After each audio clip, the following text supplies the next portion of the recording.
¿Qué edad tenías cuando te enteraste que había civilizaciones precolombinas que usaban calculadoras portátiles para realizar enormes cuentas? Escuchaste bien la pregunta, y yo la realicé claramente.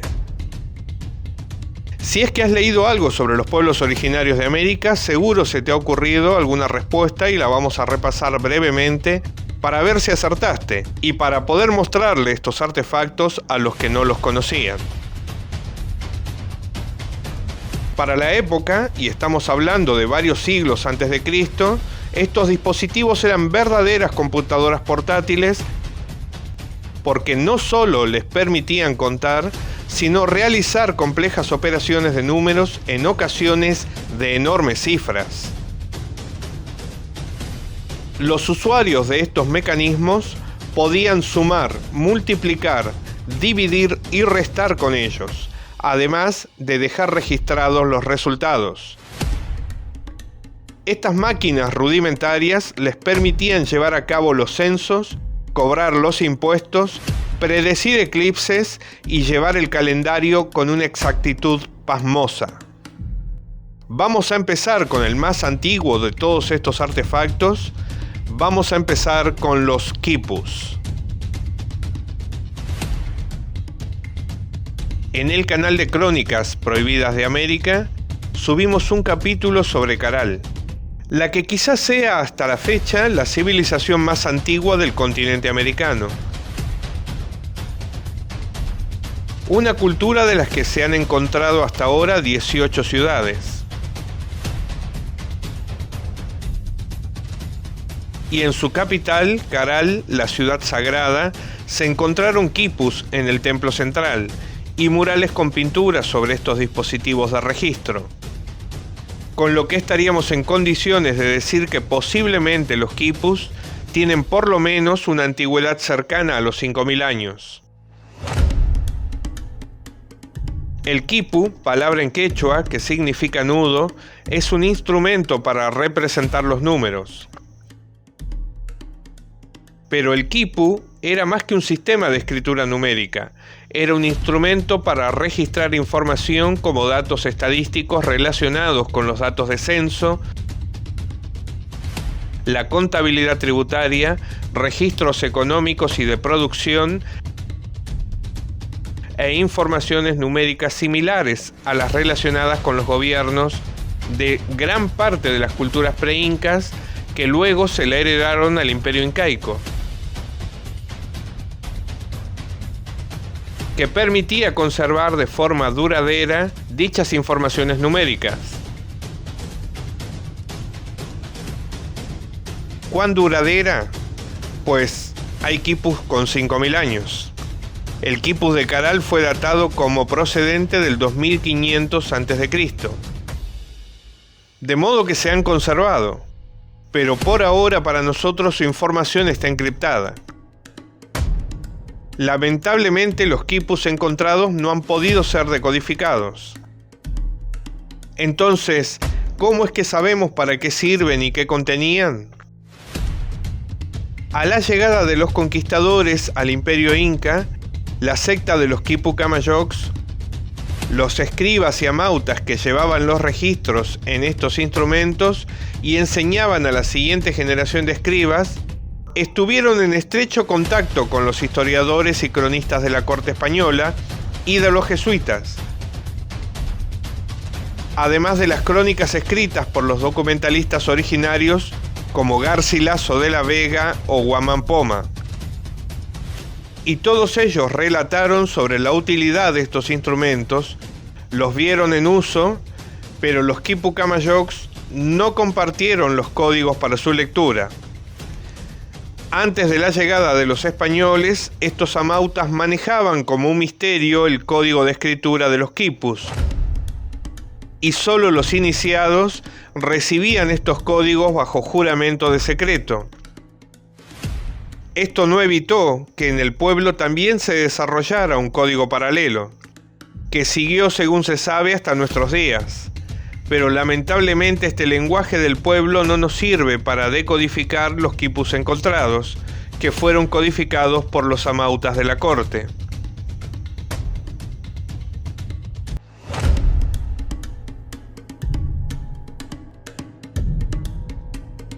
Los quipus eran un sistema de contabilidad y de escritura de las civilizaciones andinas, único en su género en todo el planeta.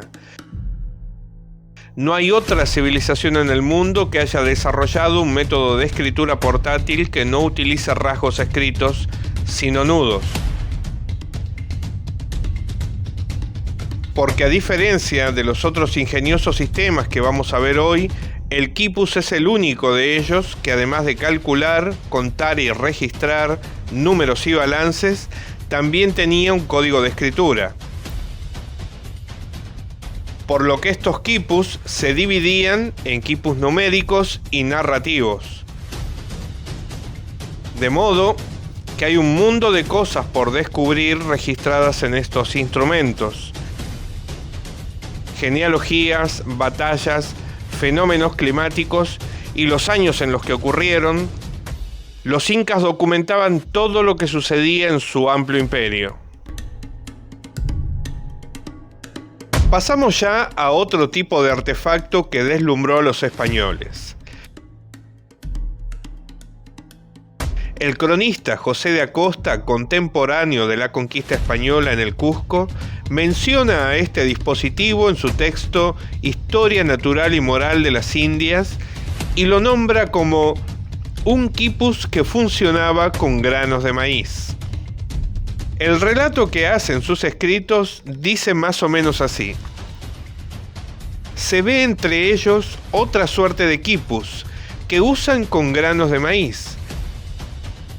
Es una cosa que asombra, porque una cuenta muy embarazosa en la que tendría un muy buen contador que hacer con pluma y tinta para ver cómo les cabe entre tantas entradas, tanto de contribución poniendo y sacando gastos, y resta una cantidad de aquí y suma otra de allá, restando 50 y sumando 100 y otras cientos de variantes. Tomarán estos indios sus granos y pondrán uno en una casilla y otro grano en otra y 3 en una más allá y 8 en otra más, y pasarán un grano de aquí y lo cambiarán por otro allá, y en efecto, al finalizar ellos todas estas operaciones, terminarán con la cuenta hecha sin errar una tilde, y mucho mejor y más rápido que nosotros con pluma y tinta.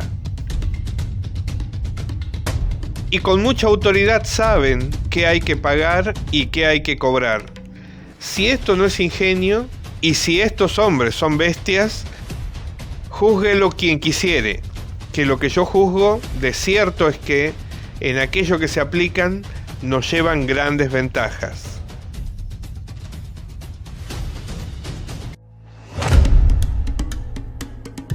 Está claro que a José de Acosta le pasaba lo que a la mayoría de los cronistas españoles.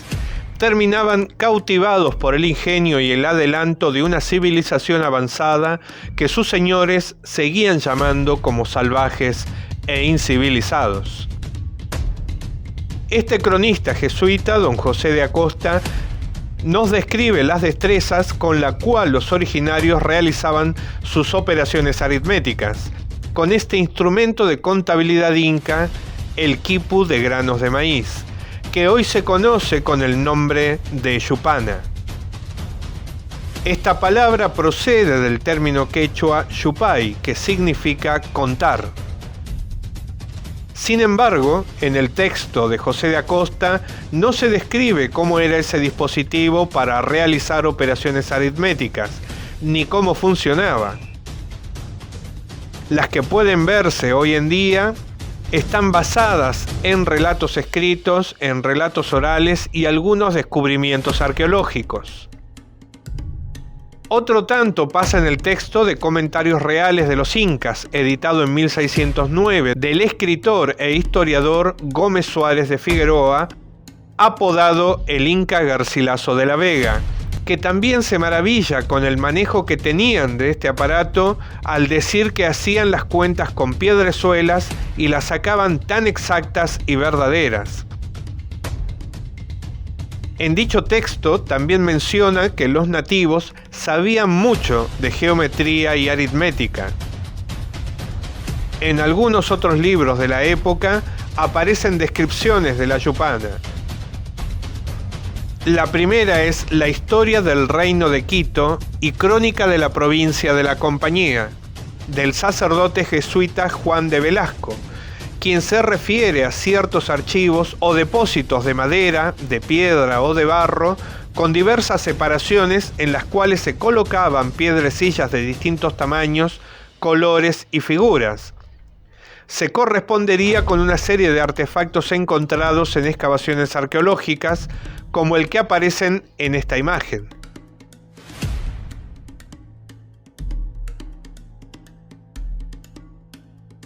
Y otra descripción de la Yupana es la imagen del Quipu Camayoc, que aparece en el texto Nueva Crónica y Buen Gobierno, editado en 1615 por el cronista Felipe Guamán Poma de Ayala.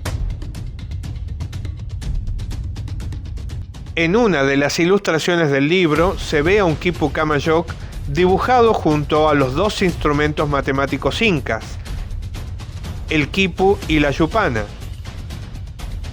Este es un dibujo de un Quipu Camayoc muy importante en aquella época. De hecho, era el contador mayor y tesorero que informaba directamente al emperador inca. Es fácil inferir que utilizaba la yupana para calcular y el quipus para registrar. Las civilizaciones andinas usaron esta yupana para calcular, ya que era como una calculadora para grandes cifras. Y podían hacerse con ella varias operaciones aritméticas simultáneas y sucesivas, y de cifras enormes, pero no era portátil.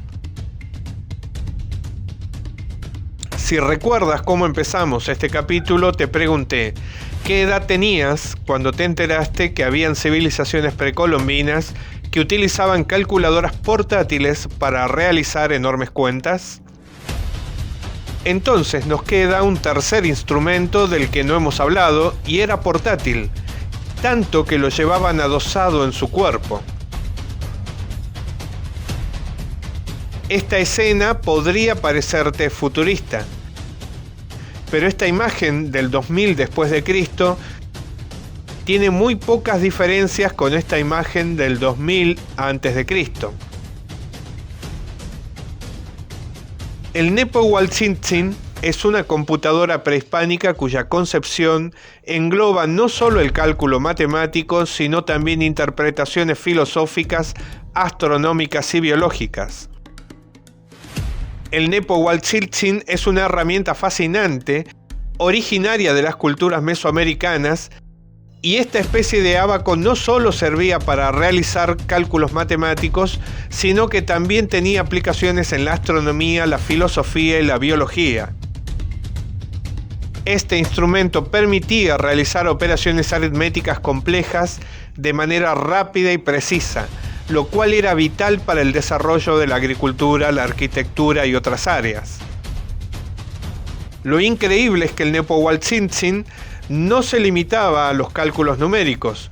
Los estudiosos han descubierto que tenía una conexión profunda con el calendario y la cosmología mesoamericana. De hecho, algunos piensan que los cálculos realizados con este dispositivo estaban ligados a conceptos filosóficos y biológicos, reflejando una cosmovisión donde las matemáticas, la naturaleza y el universo estaban interconectados.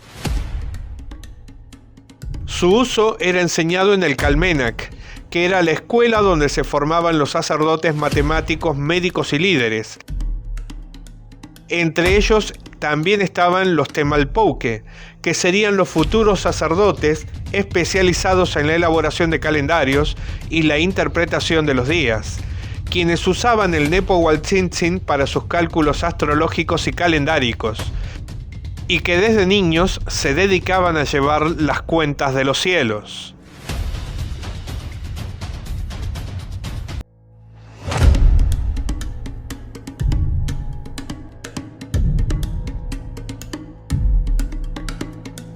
Según los testimonios históricos, los mayas son los que habrían desarrollado el Nepohualtzin. Y en la misma época existen relatos que aseguran que los olmecas también lo utilizaban. Y esto es bastante posible por la temprana relación de estas dos sociedades.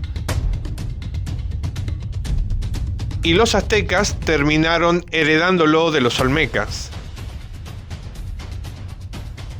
Desgraciadamente, el Nepohualchintzin y su enseñanza estuvieron entre las enormes pérdidas tecnológicas y culturales de la destrucción conquistadora, al atribuirle a los representantes de la Inquisición un origen diabólico, después de observar sus tremendas propiedades de representación, precisión y velocidad de cálculo. Pero hoy sabemos con certidumbre que es una muestra palpable del gran desarrollo científico y tecnológico que tenían en esos tiempos una gran cantidad de las culturas y civilizaciones autóctonas. Su nombre, Nepohualchintzin, proviene de los vocablos náhuatl, Nepohuatl, la cuenta, y Tzitzin, que significaba venerable, por lo que su significado literal es la cuenta venerable. Este ingenioso aparato portátil está compuesto por un conjunto de cuentas alineadas en 13 hileras. Cada hilera tiene 7 cuentas, para un total de 91 en todo el aparato. La parte superior presenta 3 cuentas que representan 5 unidades cada una. La parte inferior tiene 4 cuentas, cada una con valor de 1 unidad. La justificación de este número son los ciclos de la agricultura. 91 días equivalen aproximadamente a una cuarta parte del año, o sea, una estación, mientras que el ciclo del maíz es de 182 días, que es el doble de 91. Se utilizaba pegado al cuerpo por lo general en brazos y muslos, aunque hay representaciones en códices de collares al estilo cuentaganado. Pero el que tenía el formato de 91 cuentas es el que permitía hacer la mayor cantidad de cálculos matemáticos. Abarcar las matemáticas desarrolladas en la América precolombina llevaría varios de estos capítulos. Hemos querido enseñarte solamente estos 3 instrumentos de cálculo y registración de estas avanzadas civilizaciones, solo para dar un pantallazo de su adelanto, el cual queda testimoniado por los escritos encontrados en los códices, en los cuales se lleva la cuenta exacta de las órbitas de planetas y astros, estaciones y datos calendáricos de una enorme precisión. Volveremos en otro capítulo futuro a traerte más sobre el desarrollo de las ciencias en la América precolombina.